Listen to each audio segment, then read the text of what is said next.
Greetings, fellow investigators, and welcome back to our video podcast, Into the Darkness, where my friends and I play the Call of Cthulhu role-playing game. I'm your host, Tom Rayleigh. Our scenario is entitled Homecoming. It was written by Thomas McKeon, who is also our game master. This is episode 13, and I will be doing the recap as Clifton Hawk. So, without further delay, let's continue our journey into the darkness. Growing up surrounded by dark, shadowy forests, you know that there are spooky things out there. Arkham, Massachusetts has a reputation for ghosts and strange occurrences. God knows we've seen our share. You'd think that when you left the forest for the big city, you'd get away from all of that, but here we are.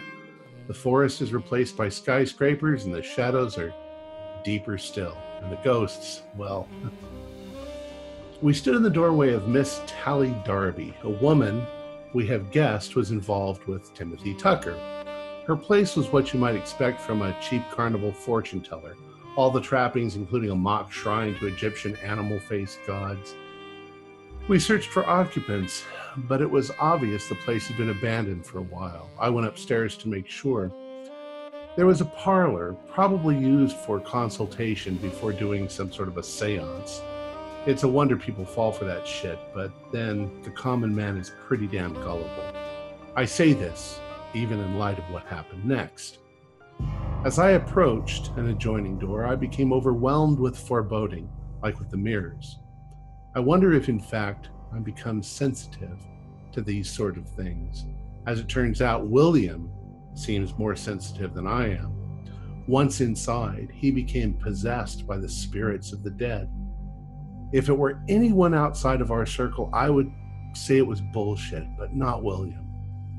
Something had him, and it spoke through him. A woman's voice, looking for her child. A soldier, Jeremy White Anthony. His eyes rolled up into the back of his head, and then our old colleague, Gregory Norcross, who had vomited out the Crimson Beast and killed Al McKernan. It also killed other students. Then it killed poor Caleb Winchell before we could stop it. Gregory spoke from those lips, calling out, "Doom, doom." I dragged William out of there, and I set him on the couch. The others looked around the seance room freely and felt nothing. They were as surprised as I was. A magic circle composed of layers of foreign text decorated the ceiling, and 4 fucking mirrors sat around a central table. Only William and I could feel that the room was full of the dead. After that, we did a little snooping around. There was a rather extensive library of general occult nonsense until Felix discovered an 1839 printing of von Juntz's Unersprechlichen Kulten, with about 2/3 roughly translated. This was one of the dreaded 3 that Armitage and Hewitt warned me about, and I thought it best that I ship this off to the Arcane Society as soon as possible. Felix was already a little shaky, ever since he saw Sterling's horrible fate. I tried to stop him from even glancing into the Black Book, but he saw some of the illustrations and became quite unnerved. Poor Felix. Tally was a person like so many others before her who went looking for a means of contacting the other side, and unfortunately she succeeded. The cost of success is usually madness, but maybe her experience as a medium may have buffered the effects of so dangerous a book. She was a translator. It was obvious from the general nature of most of her papers. Some of her letters were of thanks for a job well done. Many of the texts she had been working on were from Lowe Memorial Library at Columbia University, so there was a lead we can follow. Someone there named Guy may be able to tell us more about her. How she came to know Timothy is a mystery itself, but it became obvious there was something between them. Tim had painted her portrait, which hung in her boudoir. Most of her clothes were still there, and the kitchen showed signs of them leaving rather abruptly. One final anomaly. Her upstairs room, where she did most of her translation, was a mess. The window open, papers scattered about. There was a typewriter which seemed completely contrary to her usual style. A typed letter confessed her love for Timothy and supported the idea that their departure was a planned event. But I have to call bullshit. This just doesn't seem right. Thank you, Tom. All right. So, we're all in the house.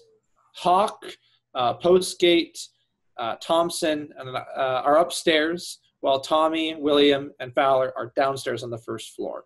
So, let's start with the people upstairs. What would you like to do now? You've just gone over the note. Well, it does seem obvious that if they had planned leaving, they would have packed suitcases with clothes. They would have prepped, but the place does not look like they prepped. Food left out on the counter downstairs, and all those clothes in the closet. Yeah, I think the last time I wanted to look about the room to see if there was maybe any further clues of tampering from maybe a third party. In this room, I mean, the window's been open and the papers are kind of blown all over the place. It's difficult to see if anything's been in the papers had been rifled through since they're kind of all scattered among the floor. But you can see that it's just no real signs of any tampering or anything like that. Okay. Now, you also wanted to go up to the attic. Right. Which we did not do. Are all the other rooms on this floor taken care of? Yes. The attic is the only one remaining. All right, let's do that. I remember pulling down the ladder for the yeah. Sure. All right. So Thompson, are you going to go alone? I would prefer somebody with a gun and maybe a bit more weight on them to go ahead of me. Well, I'll go up instead. I mean, you're seriously, you were injured. Yeah. Climbing the ladder might not be that easy for you, but yeah, I'm still cast up, I believe. So I'm gonna go carefully and poke my head up there. Okay. So what about Postgate? So if Thompson's kind of at the base of the ladder and you're kind of poking your head up, where's Postgate in all of this? I believe he's in Istanbul. 40 years in the future in Istanbul. Yeah. Where's Felix? Yeah. That's what I'm. Yeah, where's Felix? I'm going to be. I'm coming up behind Hawk in a gentlemanly way, not in a nasty way, I'm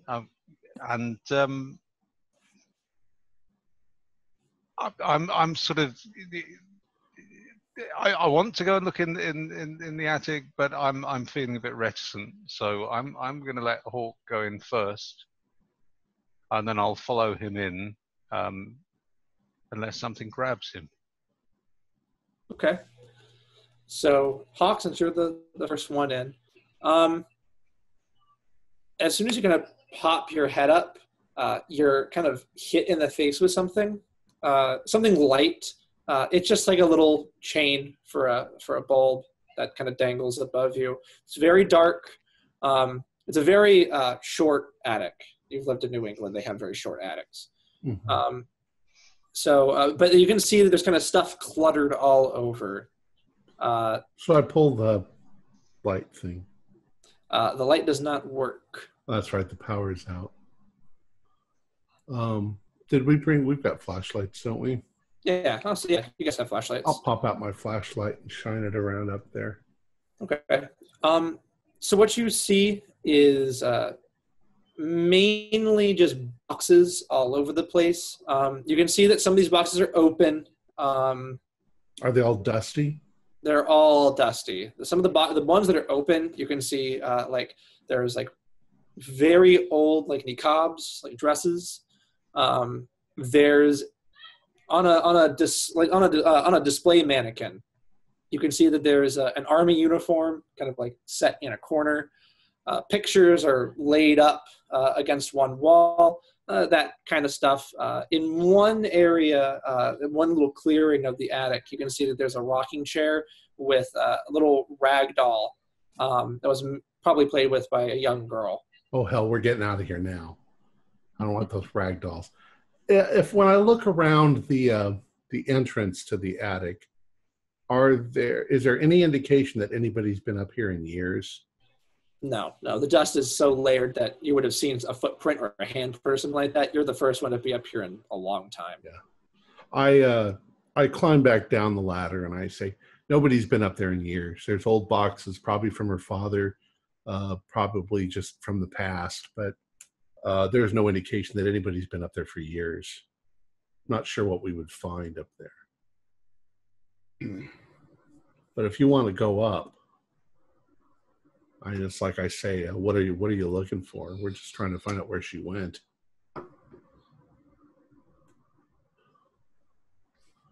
I'm sure there's a lot of interesting stuff up there. Yeah. I'll go up there. I mean, I'll search so I'll do my search. I'm gonna go back down to the room where we found the typewriter, and I'm just gonna sort of try to collect all of the papers and do a quick cursory look through them while they go up there. Sure. Yes, I'll go up in the attic as well and help look through there just in case there's something interesting. Sure. I apologize if I'm constantly moving around. I have chigger bites all up and down my foot, so it's very uncomfortable. Yeah, that's not fun. Okay, so give me, both of you, a spot hidden.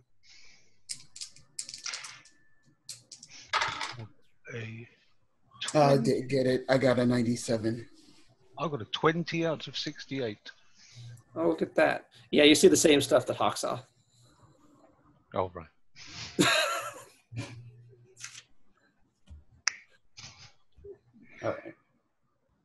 All right. I don't think there's anything up here.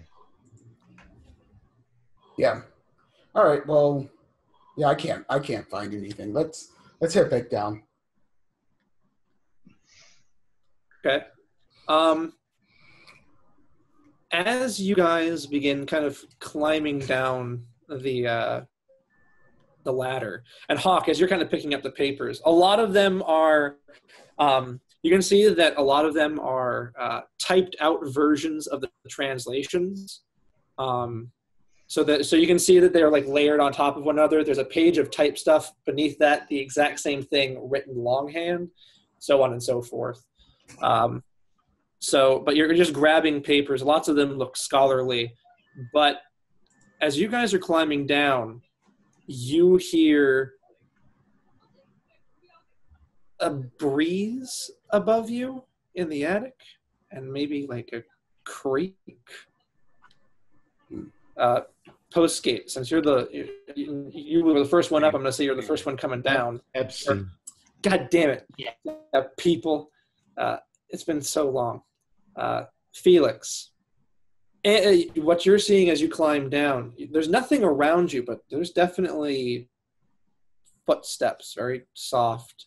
You can hear the boards creaking. And just to clarify, these are footsteps that are coming from the attic. The attic.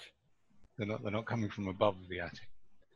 Yeah, you'll hear one, and then if you were to look in that direction, nothing there. For a few moments, there's no sound, and then another creak. I'm gonna wave my flashlight in the direction of the strange music that I can hear playing, and I'm gonna say, hello, is there anybody there? No sound, nothing. And Thompson, you can hear this too. You can hear footsteps. You can see that Henry is above you, just stationary. He's not moving, and he calls out. So you're right there. You can hear everything. You may not be able to see what's up there, but you can hear everything. I'll go back up and look around again.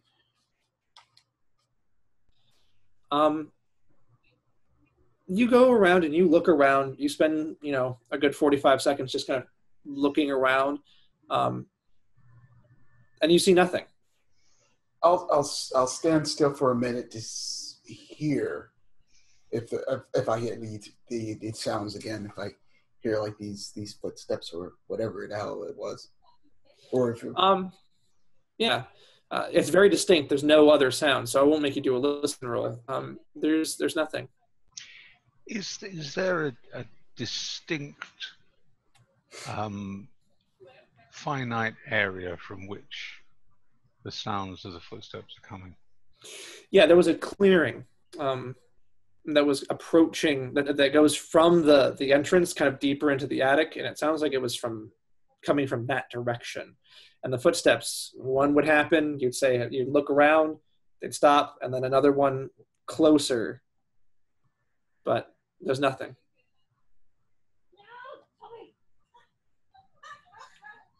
I'm going to just cautiously sort of get a bit closer to the area from which the sounds are coming, and just start scanning the floorboards with my flashlight. Initially to see if there's any sign of footprints, but also just in case. I'd like to see what happens if there's any movement of the floorboards when the sounds come, just to make sure it's not the wind getting under the floorboards or something. As you walk, you can definitely hear the boards creak under your weight. As you go deeper in, the hair on the back of your neck stands straight up. I'm going to stop at this point. You don't really know what's going on. You've got goosebumps, chills. It's a difficult feeling to describe, but you're feeling uncomfortable. Is there anybody there? Knock once for yes, if you can hear me. Nothing. Thank goodness. No, I don't think I could have handled it if someone knocked at that point.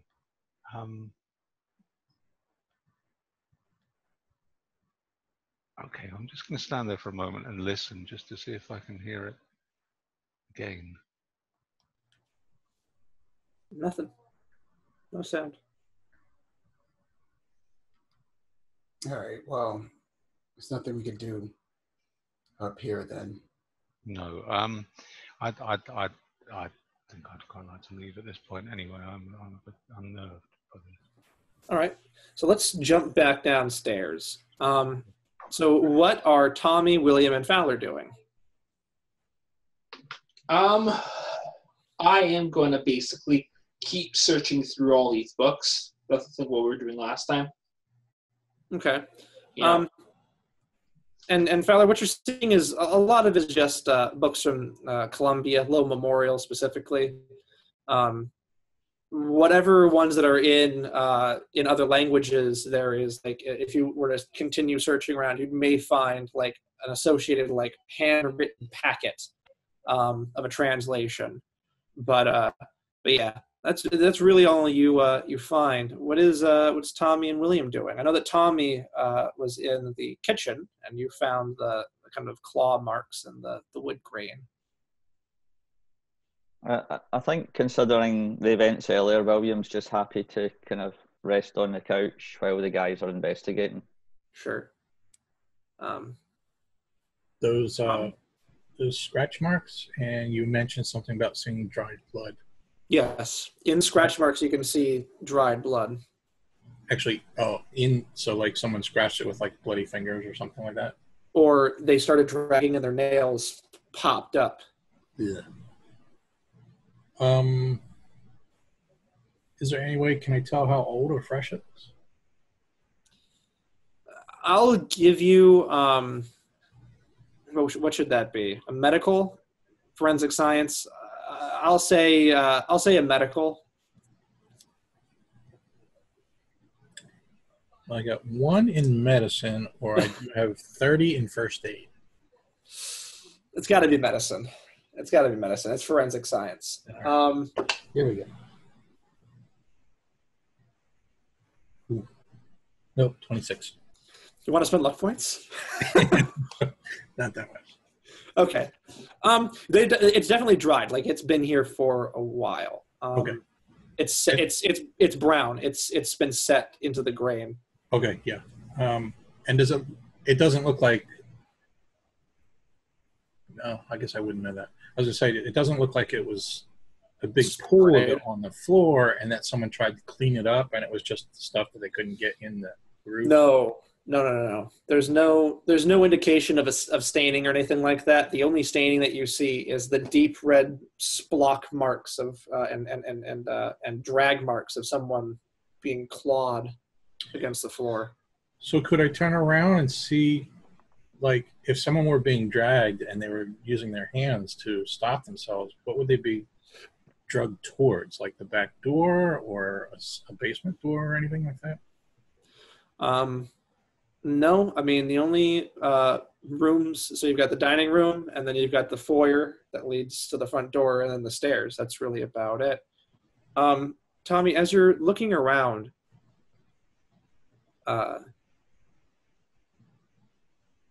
give me a listen roll. I think that's 16. Yeah, 16. That is, yeah, that's almost an extreme. So, it's like background noise. If you weren't paying attention, if it weren't so quiet, you may not be able to pick it up. But you hear whispers. As you focus on them, you hear Tommy. Like, it's your name. And slowly the voices get louder, and that stops. And then almost right in your ear, your left ear, you hear Tommy. Just whispered. I don't think there's anyone there because I'm pretty much sure I'm alone in this room. But you are alone. You can hear Fowler in the other room ruffling through books. William is on the couch. And when you turn around, there's no one there. But you have this like pit in your stomach, like a queasiness. Who is it? I say that. William and Fowler, you hear Tommy go, who is it? Tommy, are you okay? He shouts from just across the room. Scared the bejesus out of me. Are you guys messing about? Knock it off, you two. Have you made any tea yet, Tommy? I'm looking for the tea leaves. I can't find the bloody tea. All right. Anything else from the downstairs gang? No, I'll just, after that exchange, I'll just kind of stand still in the kitchen and just kind of wait for anything to happen. And I'll head to the kitchen. Okay. Upstairs. So with the attic searched, is there anything else you want to do up here? We're the upstairs crew. You're the upstairs crew. Okay. Yeah, we're slightly more upscale. Yeah, we're a bit more with it. Down with the kids. Well, go ahead. Well, I was just planning on just backing out of the attic But very much keeping an eye on that area where the sounds were emanating, and sort of having my flashlight trained on it.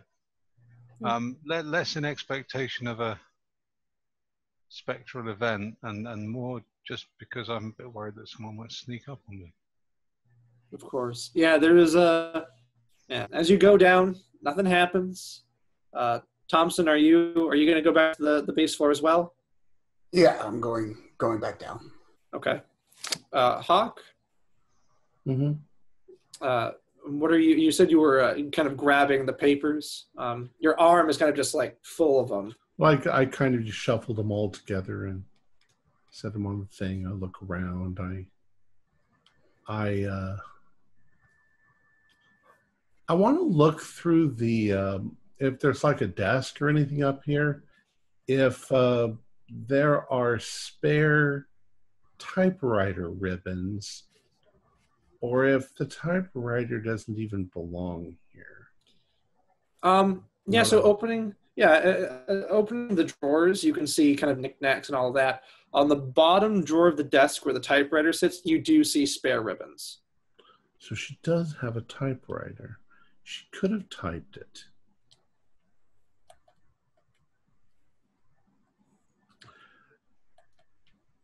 I'll discuss it with the others when they come down from the ladder.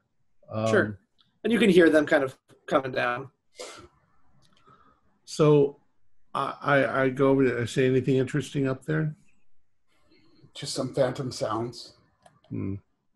Yeah, it's very, very odd. I mean, it's probably rats, or it's just an old building shifting, I guess. But considering really the ghost room, there could be ghosts all through this house. It sounds ridiculous when I say it, but how old is this house, by the way?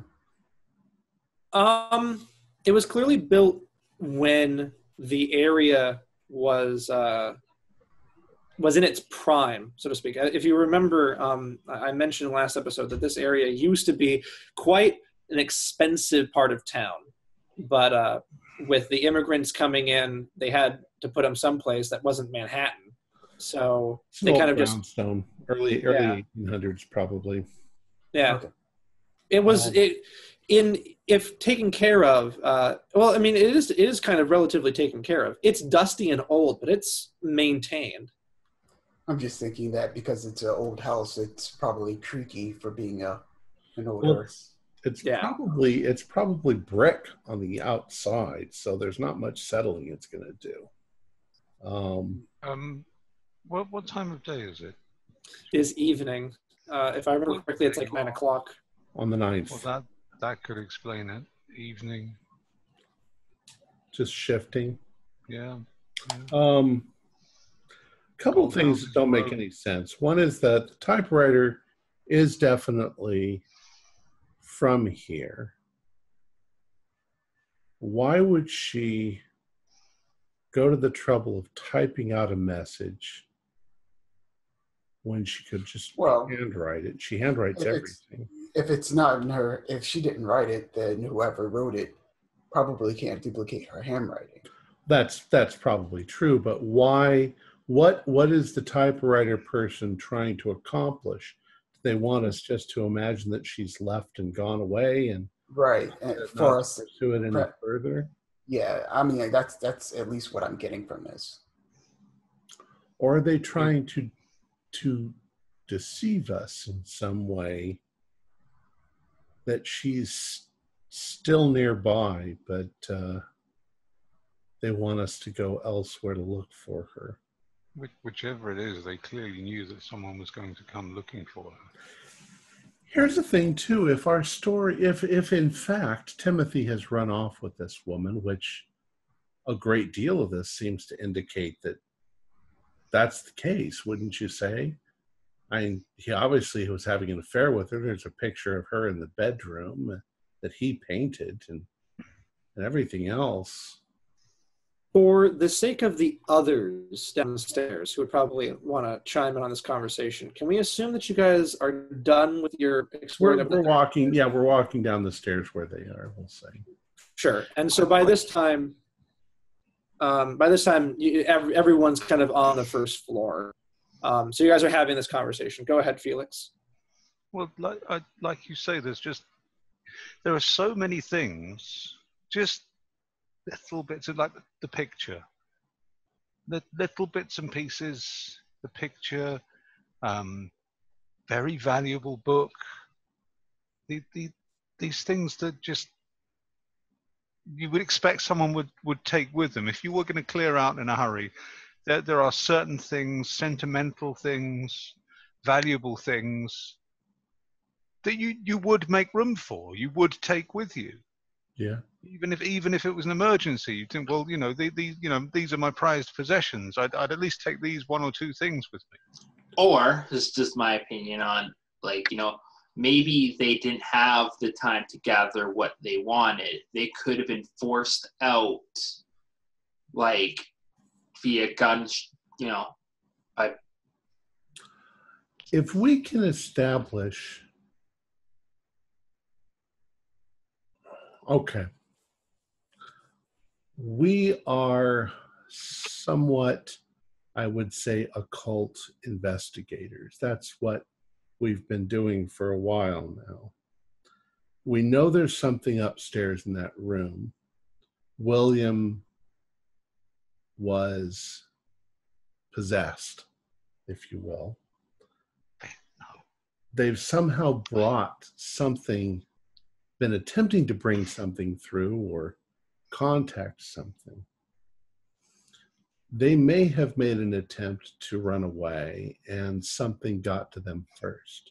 We see the broken salt on the front porch. But what if this corresponds in time to what happened to Arthur Tucker across town? That's a good point in terms whatever of was here went there and killed him as well. In terms of the time frame, if it was the same time, was this 2 weeks ago we think they disappeared? Or was it more than that? It's hard to say that there was no date, but I mean, Timothy went missing nearly 3 weeks ago at this point. And maybe it and doesn't Arthur correspond. But... Yeah, Arthur died 5 days ago. You know what?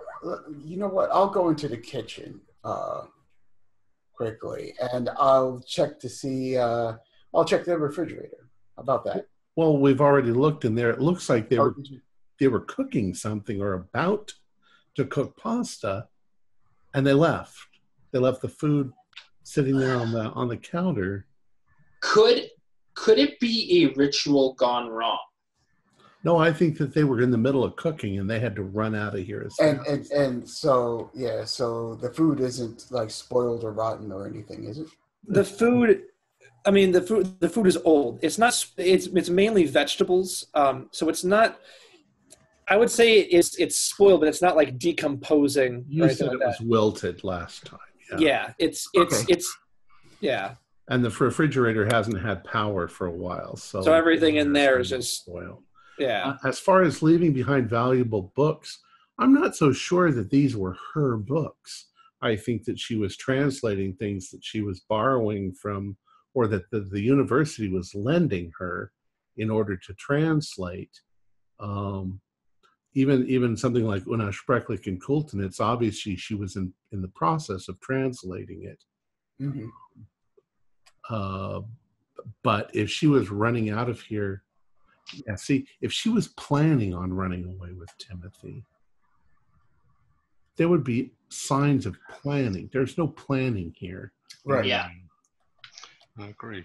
So they're trying to escape from somebody or something. Possibly the crooks in New York that were chasing Timothy. I want to see if I got this correct.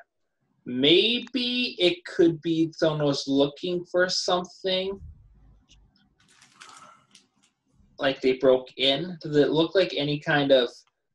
Oh. No, it just, it looks like they made an escape. Or maybe they were taken by force without much of a struggle. It could be that too. When you say that, I'll Thomas? mention. Oh. When you say that, I'll mention the drag marks on the kitchen floor. Drag marks? What do you show us? The scratch marks on the floor with the blood. I think she may have been forcibly removed. Well, that would actually make a lot more sense. They're cooking, in the process of cooking supper, and then somebody basically, dragged them out, and that's why we have all this mess. That's just what Thomas. Yeah. Does there look to be like any forceful entry on like the doors or anything like that? No, not really. I mean, other than the fact that when Felix lifted the lock, he saw that the insides were clearly broken. So the mechanism would not. It's completely loose. Let me get my flashlight, and I'm going to go to the front door and open it up and look around on the porch outside. Maybe in the is there any residual snow or anything on the ground?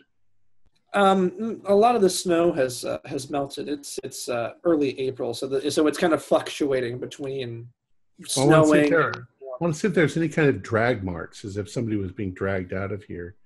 Maybe something got dropped in the process. Or from what you can tell, no, not really. If it's been a while, then the snow has come and gone. If it's been 2 hours, you probably wouldn't be able to tell. There's just nothing there. To clarify with the lock in the front door, mm-hmm. When I saw that it was broken, I mean, did it look like it had been Bethesda'd, or had it been forced? It looks like it had been forced open and thus breaking it. Right. Somebody broke in while they were cooking. Yeah. Are there any marks around there? Like maybe somebody used a crowbar or something like that to pry it? Felix, go ahead and give me a locksmith.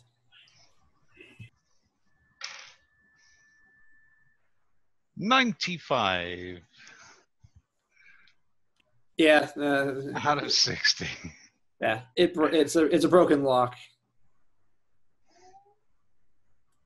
Yes, it's broken. Here's something though that's lock broke. That may be very important. There's a pot of water on the stove.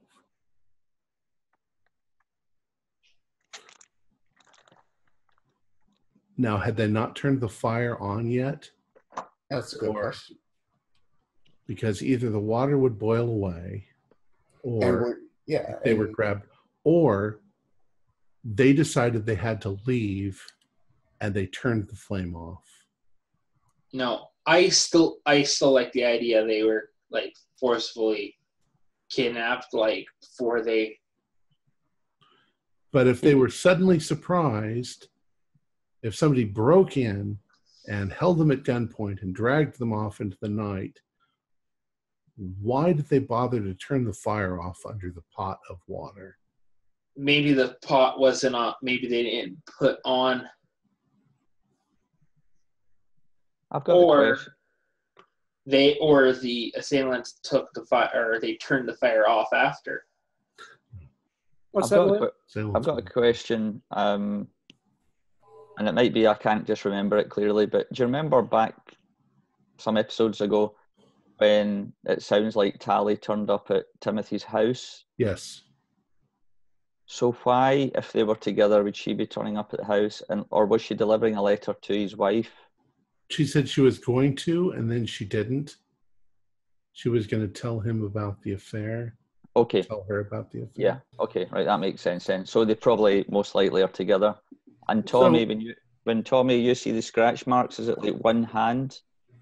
Kind of like. You can all see it clearly. It's both hands. Right. It's kind of piecemeal. Like one nail drags in longer. And there was blood. Yeah, there's some speckles of blood, maybe like a line of blood in the crevice, William and Tommy, I'd like you to give me intelligence rolls.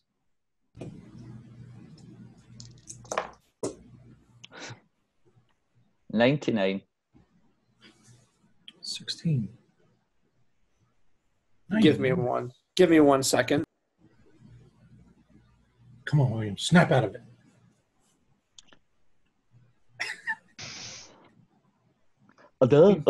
He's like, can we go to the zoo after this? All right, Tommy, there you go.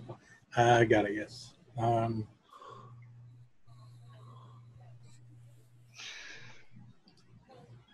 Trying to remember? Yeah, I'm trying to. Sure. If you want to move on, but then I'll come back to it. Sure, yeah, we can do it. All right. So, yeah, you go ahead and look through your notes. I know you got them. All right. Anything else you want to do in the house? You guys have pretty much thoroughly searched it. You've gone to every single room. Anything else you want to do, or you want to head back to your hotel? I want to go to the zoo. I planted that thought in your mind. Yeah, I guess we're going to go back. Should we go visit Miss Tucker and tell her that it's in fact turned out that her husband's having an affair and that he's run out on her? I mean, really, that turns into the end of that story if you think about it, unless we could find her. It also stops us getting $25 a day. Well, I was going to make exactly that point. I was going to phrase it in terms of we owe it to our client. Okay. To try and find out where he's gone. Okay. I agree with Felix there. I say let's continue on until we have more further evidence. Then tomorrow, I suggest we visit Columbia University and see if we can find who this guy is. This guy at probably at the Low Library. That's exactly what I was thinking. Somebody who needs her to do translations. I don't know what he'll know. Maybe he'll just know that, she likes to hang out in Connecticut or something. I don't know. Before we leave, I'm going to take up as much as I can of the books. I'm going to return them to the Low Memorial Library. Really? Okay. Why not? Is somebody bringing the big black book? I've got that. Mm-hmm. And I have that book that the other one that I found, the Russian one. One you tried to stick in your pocket? Yes. Let's go back to the hotel and order room service or something. All right. There's a name that keeps popping in my head. His name is George Fulton, and I can't quite shake it. George Fulton? He was from the Silver Star Enterprises. Oh yes, the philanthropist guy, the sewers guy. Yeah, he was a guy that turned up asking the nosy neighbour about Tally. He followed Tally or was chasing Tally. So here we go. Tally goes to Timothy's house to let the wife know what's going on, changes her mind, and George Fulton, owner of this big company, corporation, follows her. They follow her back to the apartment and they try and either abduct him and are successful, hence the blood and the nails, or they chase them. Crime solved. Why would the insurance company want to do something like abduct them? Silver Star Enterprises, what Felix, Fowler, William, and Tommy, well, not William and Tommy, they read a newspaper article about it, but from what they know, they do basically everything. It's not insurance. They're not an insurance company. They're basically venture capitalists. They're men of industry. They were involved in rezoning, and the guy also donated a huge amount of work to the city free of charge. Yeah, Staten Island's sewage system was completely renovated because of George Fulton, the president of the company. To give the deep ones better access. Should we tell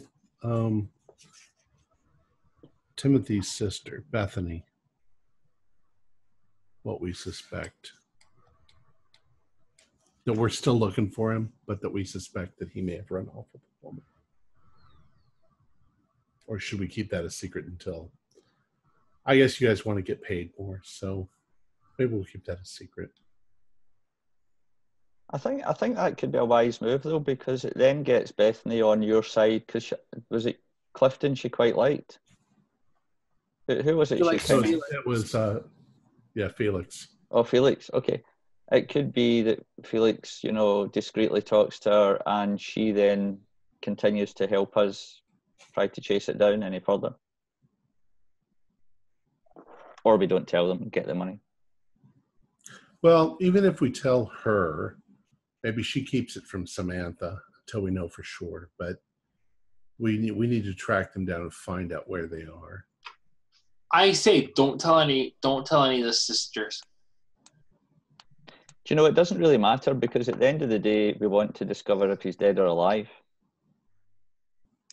Potentially.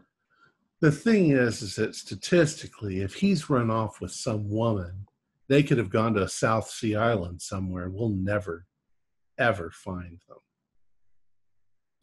If this is 1931, it would be easy to disappear if you wanted to. In fact, they wouldn't even have to go that far. They could just go to another state and we'd never find them. I'm not opposed to telling, but at the same time, I don't know if it necessarily helps us in any way, or we're still in a stage where we're still speculating. We found the original note back in his room or his bedroom? His study. His study, that we pretty much knew then that he had a mistress. In fact, I think one of you even mentioned it in front of his wife. I think it raised her eyebrow, but she didn't pursue it.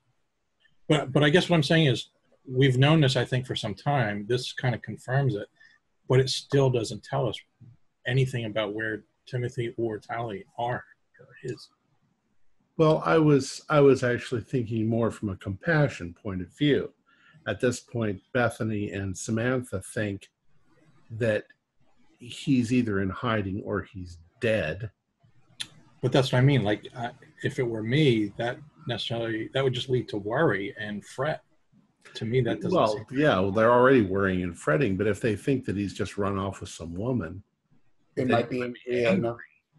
Yeah. Okay, all right. But you wouldn't be worried. I don't know. I say don't tell them anything until we have more, concrete evidence, because then that gets them worrying and. Yeah, Fowler's probably right. You're right too, Tommy. But sooner or later they're going to want something. Well, we'll give them more information when when they want stuff. Right now. Well, can I just point out too that, as far as I know, the last time we saw Timothy, or the last location that Timothy Tucker was seen, was at the theater. And he was not with Tally at that point. So we don't even know at this stage whether or not they're together. There's scratch marks on the floor that as if someone broke in here, grabbed her, and drug her out. I mean, that doesn't, to me, that tells me she was probably alone. Maybe. I don't know. She was. How much pasta is on there? How much pasta is it? Like? Yeah, did it look like she was cooking for more than one person? I mean, it was just a box that was tipped over. Yeah. So there's no real way of knowing. But to speed things along, we'll say that you guys get to the hotel. Are you guys going to do anything before you go to sleep? Like I said, I drop them off and then I go back to my place. Sure.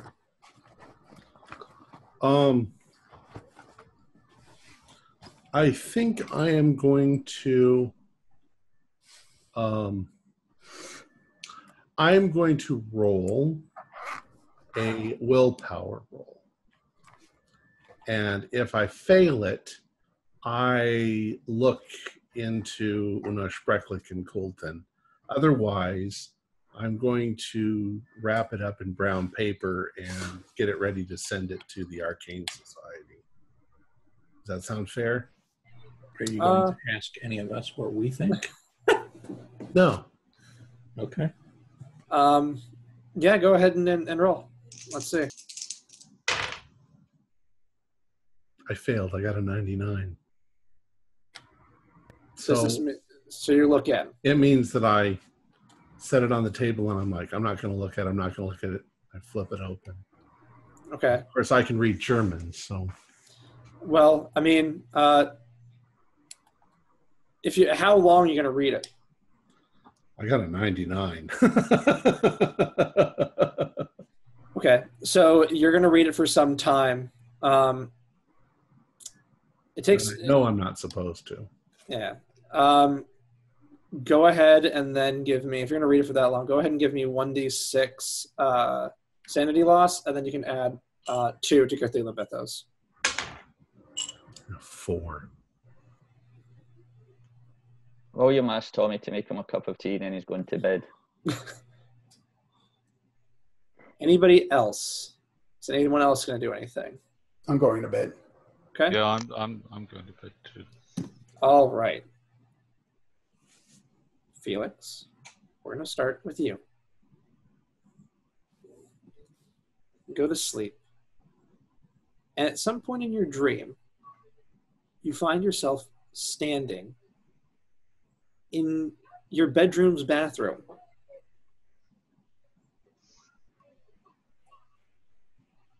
You can see you can see wisps kind of exuding off of the items in the bathroom. The sink is where you're standing in front of. You're looking down into it. The door to your right is cracked. Darkness. It's just pitch black. Am I lucid? Am I aware that I'm dreaming? You're aware. It's like a bolt of lightning. Like you were just kind of going about your dream, and now suddenly you're like semi-conscious. If that's the case, I'm going to try and look in the bathroom mirror. You look into the mirror, and suddenly everything seems to dim around you. It's getting very dark. Your surroundings disappear. It's all gone. Except for the mirror in front of you. You can barely see your face in the shadow. You have a strong urge to reach out and touch the mirror. And as you raise up your hand, you do see your reflected hand, but something seems different. It seems to belong to someone else. And that's when you look up to your face. But you realize it's not your eyes. They're familiar. And that's when you recognize them. You know them. They're Trent Sterling's eyes. They're pleading for help, and you step back, and suddenly you feel that you alone can save him in this moment. You can really save him. He's trapped behind the mirror. He's trying to get out. Your heart is beating faster. Your breath is short. As you take a step back, Trent steps forward. He tries to reach out to you, and then you see his face through the shadow. His skin is melting. Blood is pouring down his face over his eyes and neck. He's in agony. His arm and hand grasps for your help like a drowning man. His mouth opens and closes. No sound coming out, but you can see that he's mouthing words. Help me. Help me, Felix. And that's when something washes over you. You know how you can help him, how you can release him from this prison. The one that should have been left needs to take his place. All right, now we're going to jump over to Hawk. Hawk, you're standing on what seems to be the precipice of darkness, staring out into emptiness. You know where this is. Something is throbbing in your ears. The pressure is sound. You feel like you're being pulled into the darkness. That's when you can hear a voice filled with fear. Hawk! Why did he send me here? Why me? Help me, Hawk! Help me! That's when a tearing sound, rending like an earthquake, an avalanche of noise rushes into your ears. Your vision tears asunder as mountains burst into your vision.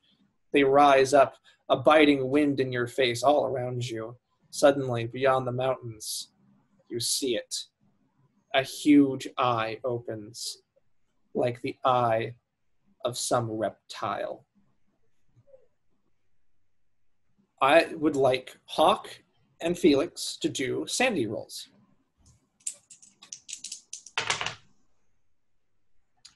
I got an 8. Okay. Just take one. How about you, Felix? 75 out of 55. 1d3.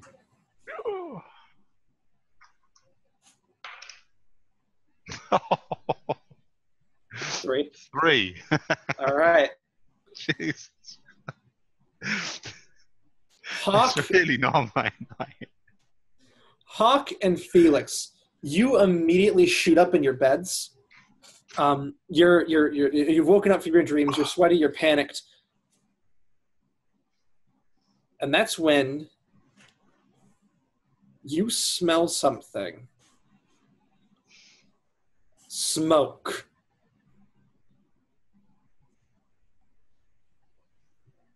I immediately jump up and I run to the door and I put my hand against it to feel if there's heat. It's cold, but you can smell it. You can smell fire. Felix, you smell smoke too. I run and I look out the window. Yeah, I'm going to the window also. No, it's just the street. Nice and quiet. It's about 3 o'clock in the morning. Well, then I go searching for it. Okay. What about you, Felix? I'm going to get dressed. Okay. Everyone else, you're not thrown awake, but you kind of wake up when you smell the smells of smoke. So Tommy and Henry, what do you do? Does the smoke smell like it's inside my room, or does it smell like it's sort of lingering in the hallways? Or it smells like it's just kind of lingering. It's a soft smell, so it's not like hard. You don't see vapors around you. You can smell and taste a little bit of smoke, which is what woke you up from your dream. All right. Well, I'll go to the window to see if perhaps the neighbors across the street or whatever might be something might be on fire out there. Yeah, nothing out there. What about you, Tommy? I know that Felix smokes. Does it smell like cigarette or cigar smoke? Smells like a fire. Yeah. Okay. Yeah, I'm gonna go to the door, open my bedroom door, and look out. All right. Thompson, do you also open your door? Yeah, I'll go to the. If I didn't see anything outside, I'll look in the hallway to see if there's gathering smoke in the hallway. Okay. So let me remind everybody that you guys are all in a suite. So there's the basic living area, and then your rooms all conjoin into this living area, which then connects into the hallway that leads to the hotel. So okay. It's a large suite. Hawk, Tommy, and Thompson. Felix is getting dressed, so he doesn't see this. The very first thing you see is glowing light from a paper bag on the wood coffee table of the living room. and it is on fire. Like fire is it's about to catch the coffee table. You can see embers falling to the rug. What in the hell? Who ordered the spicy food? And I go over there and I Hawk, put it out. As you rush over to bat it out, you see it's the money. Okay, I try even faster. Grab something, a pitcher of water, and douse it. The money, the $10,000, is all burnt to a crisp. I knew we should have spent it yesterday. Where's William? Is he out? Yep. That's what I'm getting to.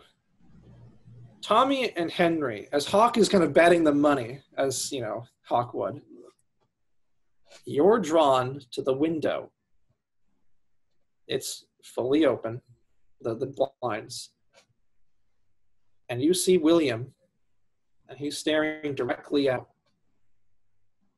And you can't see his face, but you can hear whispers. And Hawk, once you beat it out, and you look around, you also see William. He's standing there. Felix, when you open your door to come outside, you see Hawk with standing in front of this burnt crisp bag, this paper bag, the money kind of falling out onto the ground. William is standing by the window. Thomas, your sound cut just a second. Did you say William was standing there looking out?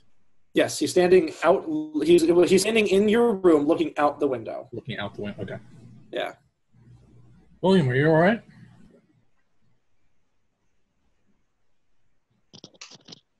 William.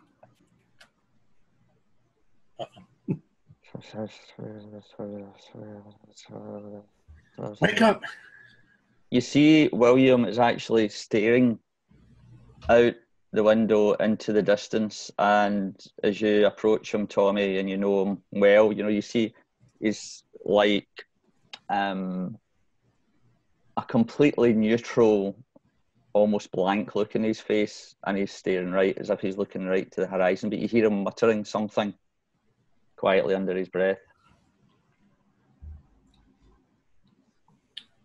I've already yelled and he doesn't seem to be responding. At this point, can I go closer and see if I can hear what he's saying? Sure. When you get close, you can hear the words that he's kind of muttering. As Tommy, you approach me, what happens is it's almost as you get almost close enough to kind of knock against me or be that near to me. Suddenly, William speaks out loudly so that the other folk can hear as well. Out are the lights, out all, and over each quivering form, the curtain, the funeral pall comes down with the rush of a storm, while the angels, all pallid and wan, uprising, unveiling a furrow, the play is the tragedy. Man and his hero, the conqueror worm. And you see William starts blinking, and he turns to you and says, "Oh, hi, Tommy." Yeah. I step around in front of him and close the window. Okay, so you draw the blinds. What was that last word you said there, Ken? Did you say worm? The conqueror worm. He's quoting Edgar Allan Poe. That's come up before, that same poem. Right. Yes. Hawk and Thompson. You know that poem. Give me an intelligence roll. If you can't remember automatically, I'll give you an intelligence roll. No, that was an 81. 37. That's a hard. It was told to you by the young man. I believe his name was Cecil. That was in Arkham Asylum after helping the Professor Leader, doing his forgeries. When you approached him and you asked him questions, he kind of jutted forward and then quoted that and then just retreated. Mm. That's when... Oh, go ahead. William just says to Tommy, he looks totally normal, Tommy, to you, and it's just, and he just says, I was going out to sea and I was traveling across the sea. It was as if I was being sent and I was moving and rushing. It was so wonderful. And that's when you hear from the window. There's somebody outside the window clapping. No. Something hit the window? Yeah. Bird? Yeah. And that's when you hear the cawing of a crow. It's literally just like clinging to the grating of the window. William's like, ooh, and he kind of steps back a wee bit. So it kind of creeps him out. You can't see it. The blinds are drawn, so you can't see it, but you can definitely hear it calling out. It's right there. And that's when you hear another one flutter and grab and begin calling out. Step away from the window, William. Come have a sip. What is that smell? Somebody burnt something? And yeah. just then you notice that William is holding a book of matches in his hand. You hear that noise come from Thompson when he sees the match in your hand. Are you all right, Mr. Thompson? You look a little faint. Hopefully just the bills on the outside edges burned. Oh no, they're all gone. Hey, can't you take the remnants of it to the bank? And oh no, it's too. Don't think they do that this early. It's also they're possibly illegal bills. Buying goes a holiday, guys. Probably wouldn't have any way of tracing them back then. That's when you hear another crow and another crow and another crow. They're clinging to the windows and they're cawing out. William's like, what is happening? Tommy, maybe you should check. Yeah, I'm gonna go to the window. What did you close the window or you close the blinds? I closed the window. I didn't want him jumping out. Oh, the window wasn't open. It was just the blinds that were open. Oh, well, I closed the blinds because I didn't want him jumping out. Okay. I'll open the blinds and take a look to see how many crows we have. At least 6, but you can see another one, and they're all just cawing. And they all look as if their heads are tilted up, and their eye is looking right at you, Tommy, as you part the window. At me? Yeah. I really don't like this. I think William takes a sanity roll. He's kind of freaked out. Whoever wants to take a sanity roll, you can. I just failed by 1. Yeah. William, will you get away from that lamp? It's creeping us all out. Yeah. Jeff, go if you failed, go ahead and roll. No, just take 1. Just 1? Yeah. Felix, you're fine. The Conqueror Worm. All right. I don't like this.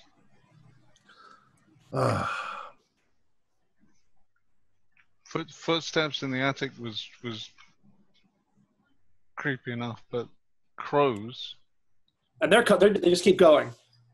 And they're out in the middle of the night, which is insane. Yes. Yeah, crows? Would that be? At least they're not ravens. Did somebody give me these matches? Is this yours, Mr. Hawks? William, you burnt all of our money. Crows, ravens. Look, a corvid's a corvid. William takes another sanity roll for the money. Yeah, I think we all did. Oh, the humanity. For me, which I'm not there. So what do you guys want to do? It's just there's now at least a dozen crows just perched outside your windows, just cawing out. They're like perched on the statuary of the building. They're just cawing out, looking dead at any of you. They're not looking around like they're staring either at Tommy or at Hawk, William, Felix. They're staring at one of you. William goes into the kitchen. He hides. He's too scared. Okay, so William rushes into the kitchen. You said they're staring at Tommy? They're staring at whoever, like they're with a crow, you know, with birds, they kind of just stare blankly or just twitch their head. They're looking at you. They're looking at Tommy. Their focus is directed at one of you, whoever happens to be closest. And they're just like peering at you through the window, and they're just lifting their heads up and cawing out. I walk over to the window, and I look into the bird's face, and I say, "What do you want?" And and when you say that, they stop. Oh, shit. Anybody got any bird feed? And you guys can take sanity rolls for that. I mean, who cares? Just throw around sanity rolls all day. It's not that. I'm taking a sanity roll for that one. 1 call for yes, 2 calls for no.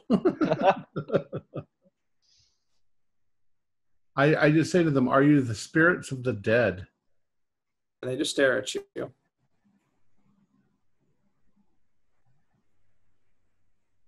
And it takes a moment, but then they kind of flutter away.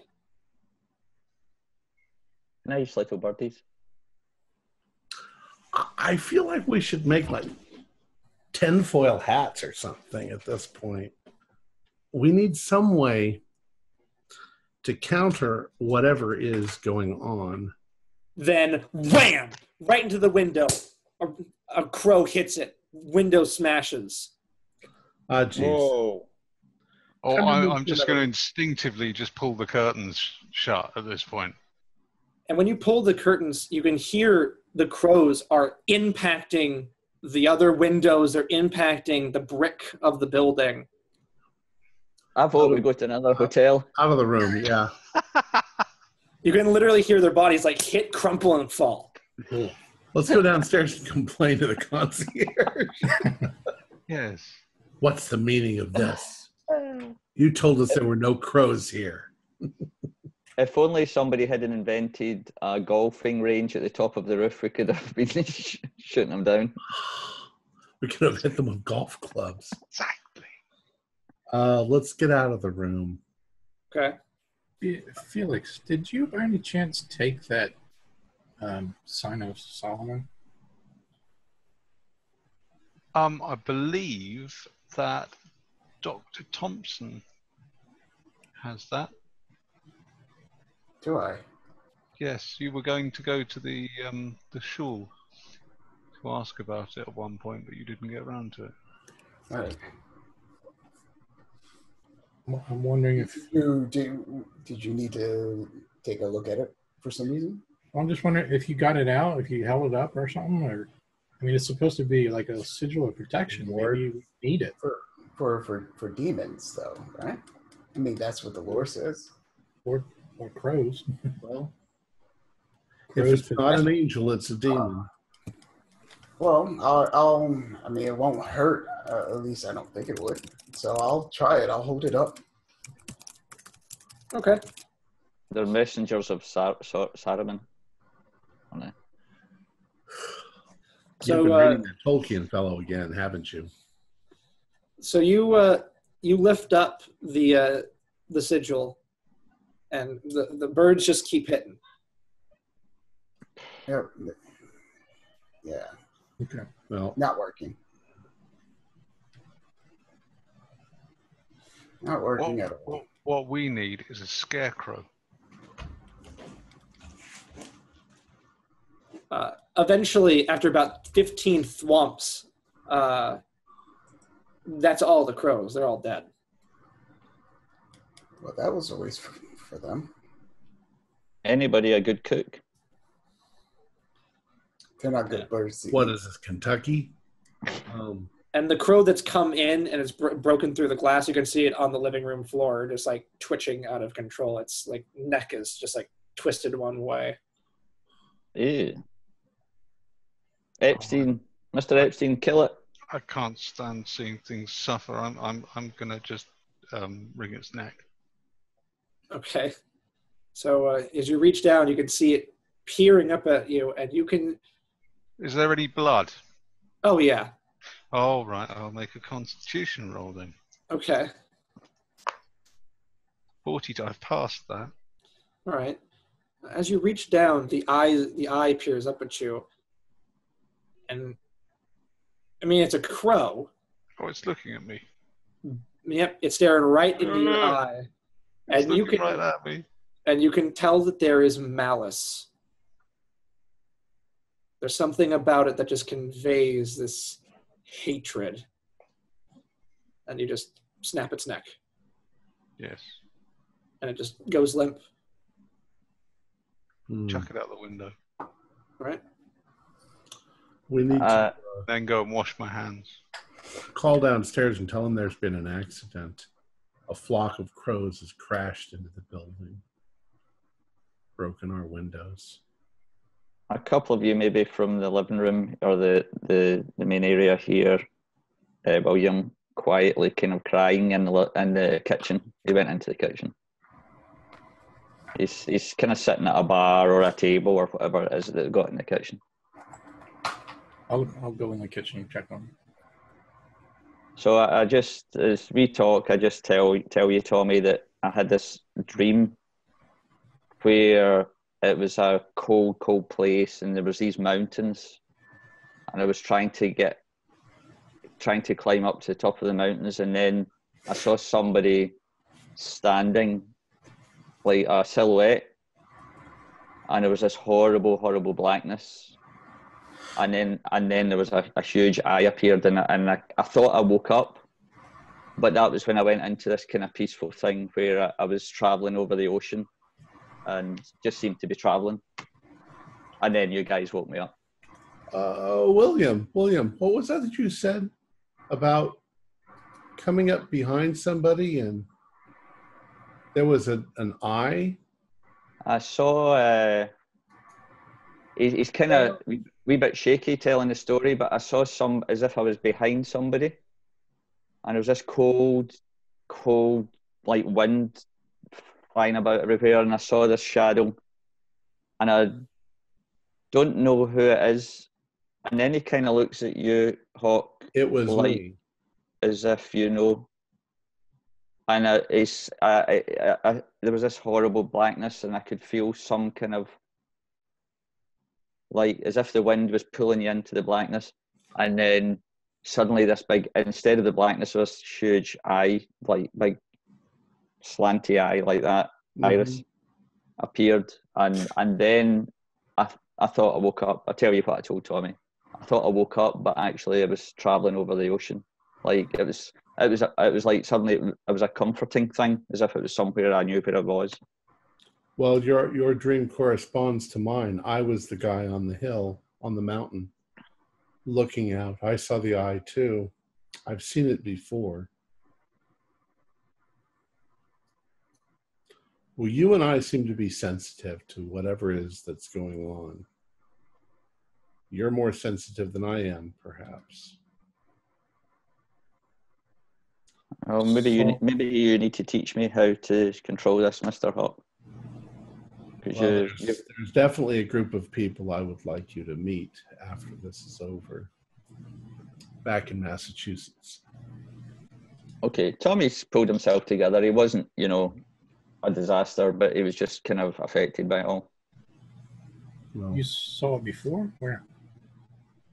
In my mind. In the mirrors. That's why I don't like mirrors. Back in that house in Massachusetts. I saw it there. I think I saw it in the university with the mirror that was fused onto the wall. Remember that? That was actually a castle on a hill. That was Caleb. That wasn't you, William. Tommy. I had a strange dream as well. Nothing like yours, but just very, very unnerving, very unsettling.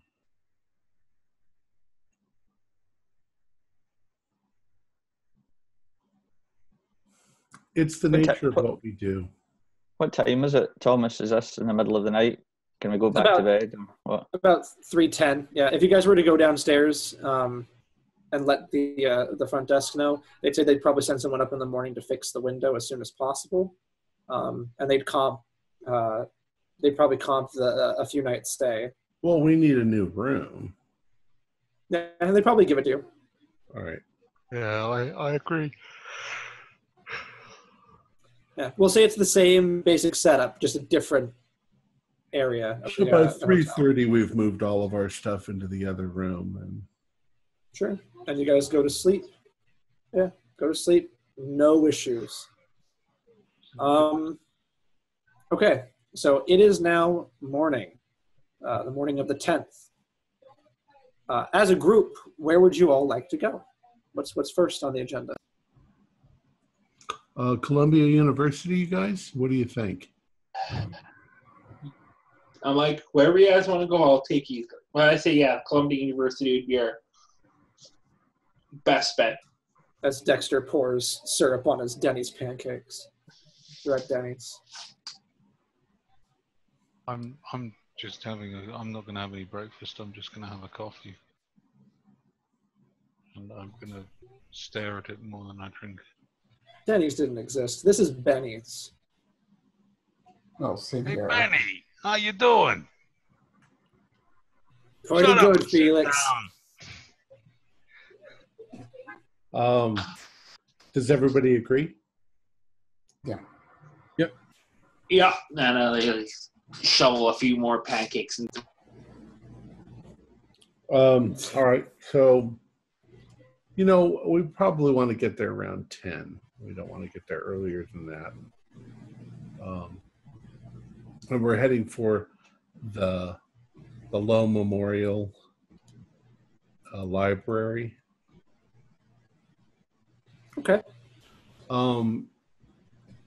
When we arrive at the university, I don't know if we need to go through administration or whatever to get on the campus. I don't know what they did back then. Campus is free to walk through. It's a city campus, so you literally could just walk into the Lowe Memorial if you knew where it was. Okay. Well, I was going to say, what should we go to administration and see whose name is Guy on their list of staff?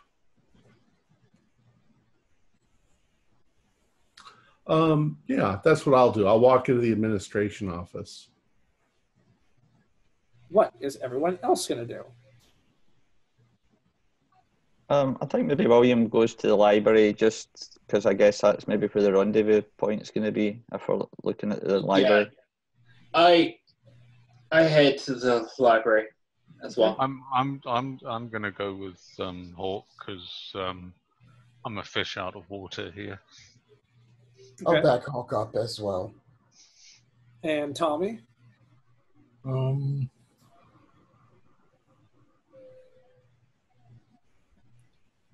Do we want to stick with the downstairs crew? Oh, sorry. The upstairs crew and the downstairs gang. I figured we were all going to go to the library. I was just going to make sure that this Guy person was in the library before we go there. Yeah. I don't know if we necessarily. Well, whatever. Yeah, I'll go to the admin office too because I want to find out. You're looking for Guy. I'm going to see if Tally works there.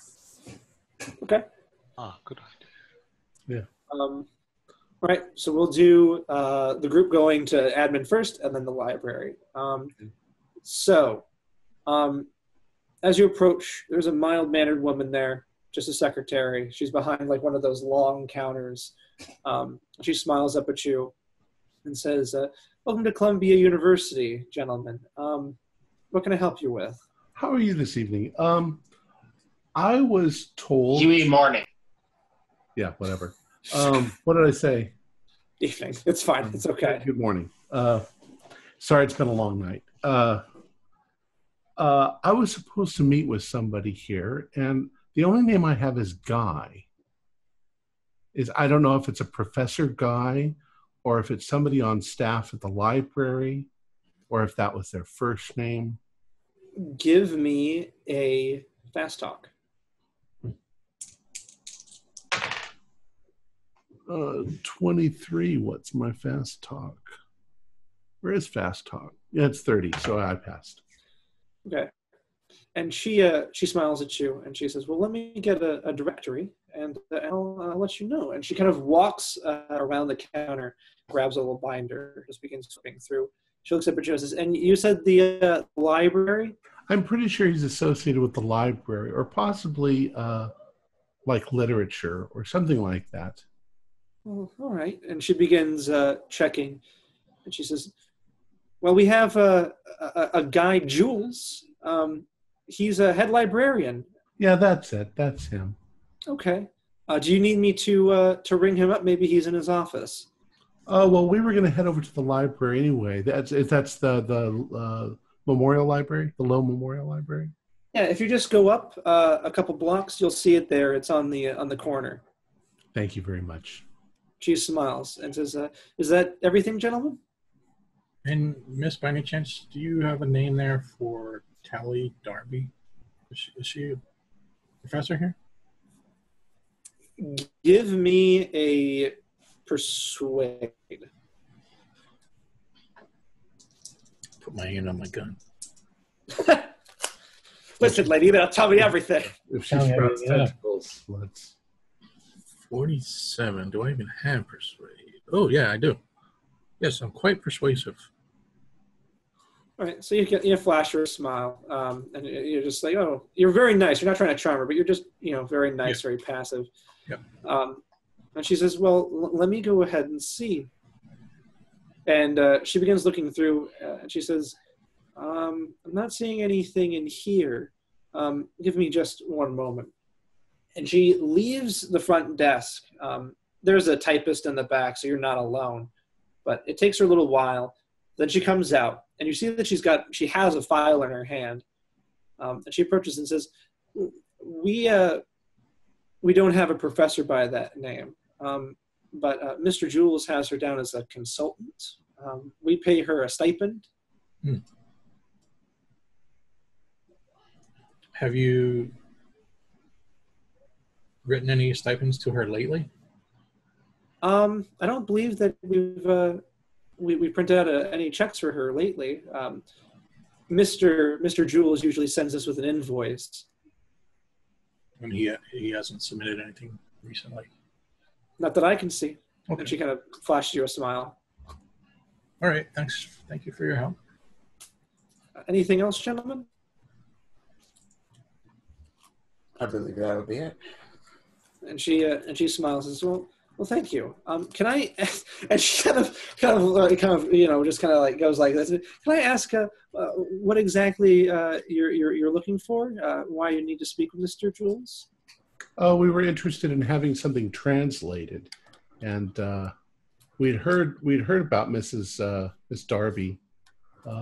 Was an excellent translator. Oh. I have an old German text.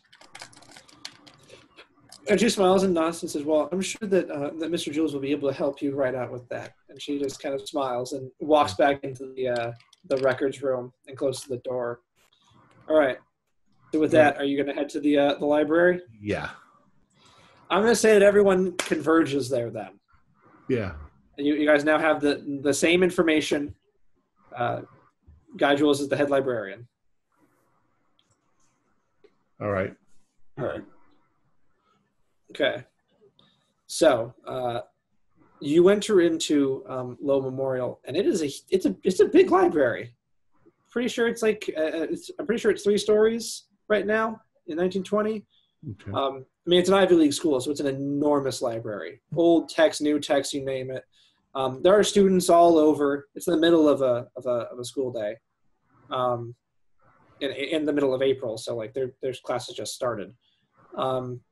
You can see librarians kind of walking around.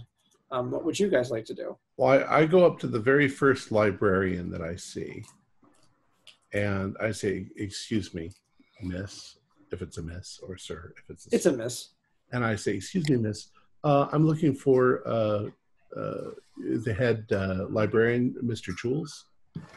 And what is this pertaining to? What business do you have asking me that? I have business with him. Give me not gonna say this. I'm gonna say intimidate. Everybody's so fucking nosy in this place. I gotta know. Wait. She immediately is taken aback. She's like, oh, and I'll grab him. Just tell me where he is. I'll go there. Well, he's the head librarian. He's not.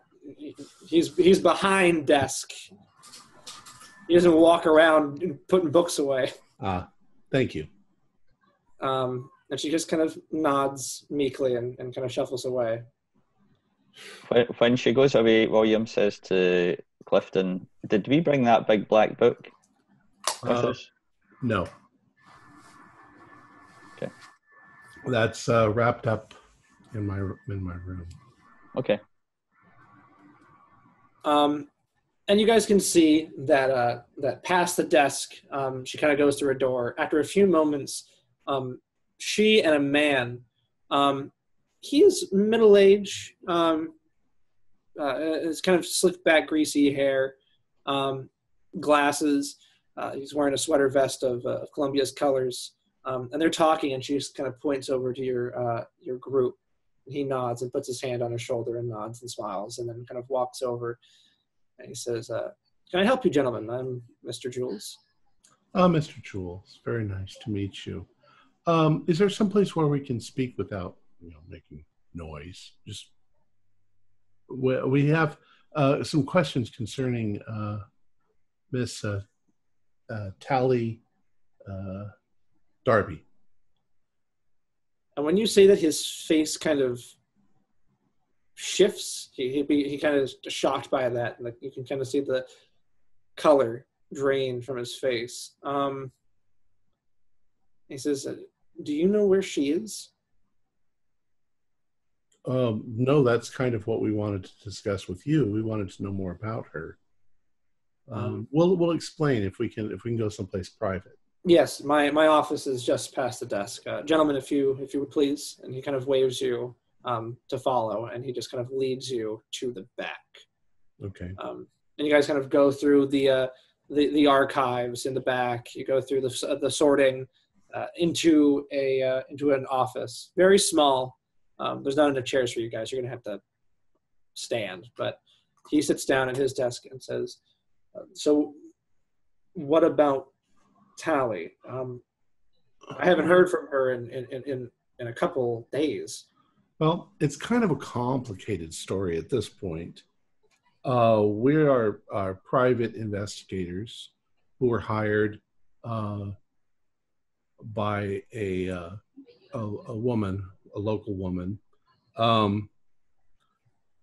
It would seem, at least at this point, that this woman's husband was having an affair with Miss Darby, and that they've both disappeared. And we're in fact trying to locate both of them, mainly because we want to make sure that they're okay. You seem to have indicated that she's missing for you too. Well, Tally was supposed to send over a draft of a translation a few days ago. We found some pieces in France recently by some scholars around Paris in a town called Eldora in Spain, and she was translating them for us. And we were supposed to get a draft. I was supposed to get a draft sent in the mail, a typed out draft, and I haven't gotten anything. It's very likely that she disappeared perhaps as long ago as 2 weeks. Have you received any message or communication from her since then? No. Now, did she normally type out her translations to you? Well, yes. And he kind of chuckles and says, "We don't, use longhand translations for mass print. We use typed." But I would think that you would take whatever translation she had and send it to a publisher. Oh no, sort of stuff. A publisher won't really take longhand translations. It's all typed now. But no, the man she was seeing, his name was Timothy, correct? That's correct. You know something about Mr. Tucker. Tally mentioned him, and you say that they were together. That's what it would seem, yes, at first. Well, that's what I inferred as well.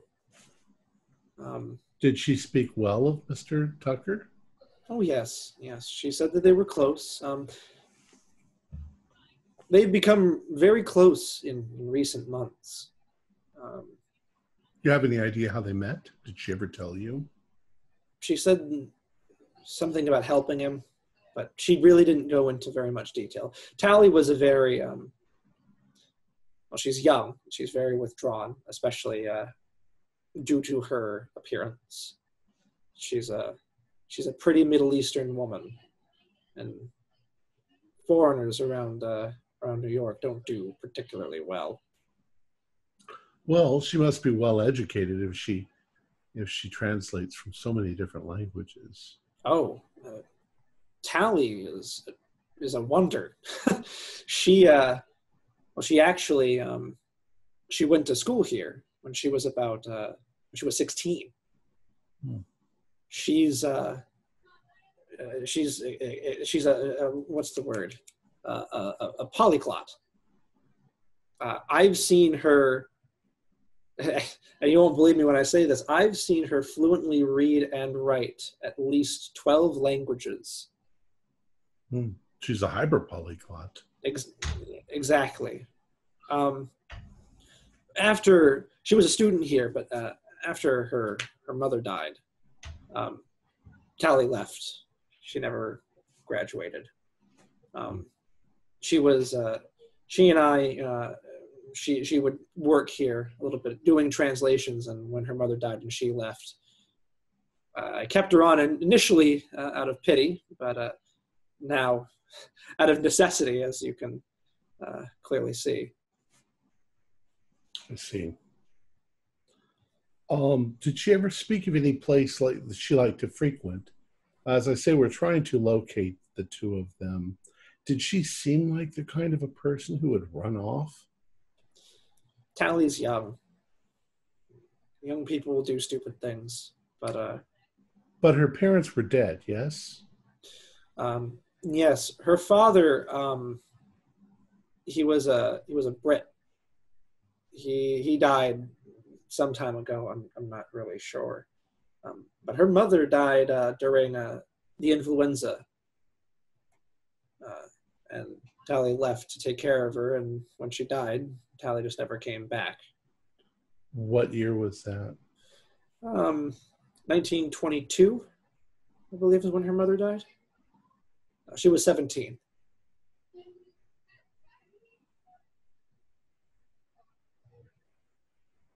Well, then she wasn't that young. She was 20, 27, 28 years old. She's 26 now, I believe. Still young. She's a very... but she wasn't under any kind of guardianship. She didn't have a... Oh, no. Which begs the question of why she would run off. It's not like she was running away from what her parents wanted her to do. I have a quick question for you there. And he looks up at you. Has there been a strange attitude or anything like that with Tally, or anything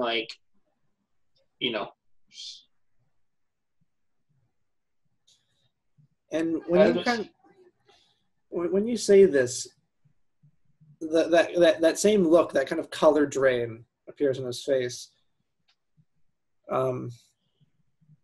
He says, "Listen, I would like to help you find Timothy and Tally. I know that Timothy is your main concern, but I won't go into too much detail, but I'd like to help you, and I'd like you to help me." Mm-hmm. I fear it may be too late. But I'd like you to continue this after business hours, of course, when the library is closed. And he opens up a drawer, and he begins writing down an address. He says, "I'd like you to meet me here at around 7 after I leave work." I look at the address. What is it? Is it a house? Is it a? It's 601 West 147th Street. It's in Upper Manhattan. It's near some businesses and stuff like that. Is this your residence? I say to him. And he chuckles and he says, "It may as well be. No, it's the New York Arcane Society." Ah, okay. Ah. And I give him the super secret symbols. Yeah. I'm sorry. I thought when you did that, I thought you meant you give him some cocaine. Yeah. Yeah. A for artistry. That's a rather rakish way of greeting each other. And he says, "This is usually where I go after my work hours. I'll have to gather the others there." Yes. If you could, you don't know me, and I don't necessarily know you, but if you're looking for Timothy, you're certainly going to be looking for Tally, I imagine. Yes. And well, I'll have to discuss it with the others, but I think that we'll be working together very soon. And he seems very nervous. He seems very concerned. Okay. And he says, "I never got your names." I'm Clifton Hawk. I'm a private investigator from Massachusetts originally. I'm Henry Postgate. Felix Epstein Bamboni. Professor Henry Thompson. And he's standing up and shaking all your hands. And with Mr. Fowler. And Fowler extends his hand, but Guy is currently shaking Thompson's, and he says, "I think I've seen you before." Or yes, around the lounge. So I've heard your name, and he points at Hawk. Your members. I am, yes. Of the original Arcane Society in Arkham, Massachusetts, yes. Yes. Are you in the inner circle? You could say that. Nobody ever talks about the inner circle. He nods. He nods. As well, I think that you could help us a great deal. What I'm going to be telling you tonight is of the utmost importance. I think that Tally and Timothy's life could be in danger. Yeah. William says, "My name is William. I see dead people." Do you say that? No. Okay. Well, no, yeah, I do actually. Yeah, I do. I say I see dead people sometime. And he kind of raises an eyebrow, and he says, "You have the gift." He's quite sensitive. And he nods, and he kind of gives a light smile, but you can see that it's a little pained. And he says, "Well, I'm certain that you all can help me. And you too," and he points at Tom and Fowler. "I know you," and he points at Fowler. Your face is all over the billboards. Yeah, it is. You're that radio host. I don't really listen to that, but you're very popular, I hear, with the students. Many of the details have been changed to protect those around them from Oh, I'm very certain. How about you, young man? And he smiles at you. Mr. Jules, did you just say their life could be in danger? And he kind of reverts back to that depressed, solemn look. And he says, yes. Are you certain they're still alive? If I'm correct, yes. I, however, believe that they're in grave danger. Danger the likes of which we've never seen before.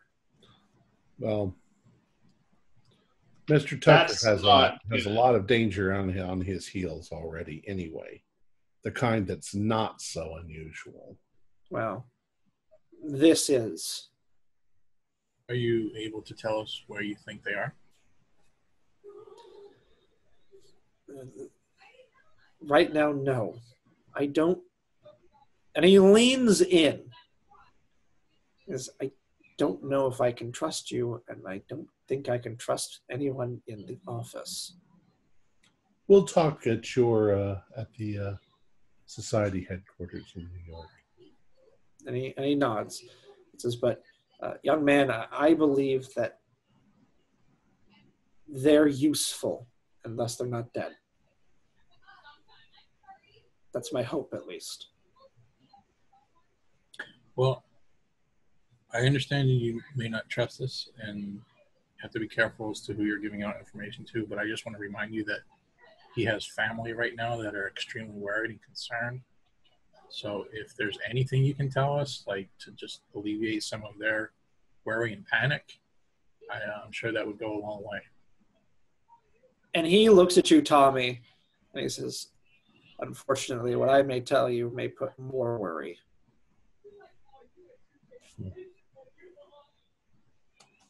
But, well, until 7. And he smiles and nods, and says, "Oh," and he reaches into his pocket, and he pulls out a key ring, and there's a whole bunch of keys on there, but he removes one from a separate ring attached to it, and he says that this is a key to the library, the back door specifically, and he holds it out to Thompson. I'll take it. And he says, if you ever need to do any looking around, research, if you know what I mean. Yeah. He nods. I don't believe that Klaus will allow you into our, and he kind of looks at Hawk and Thompson, our facilities, but you can certainly use these ones. Thank you. All right. And with that, I think that we should call it. Next week, we'll just kind of flash forward to the Arcane Society.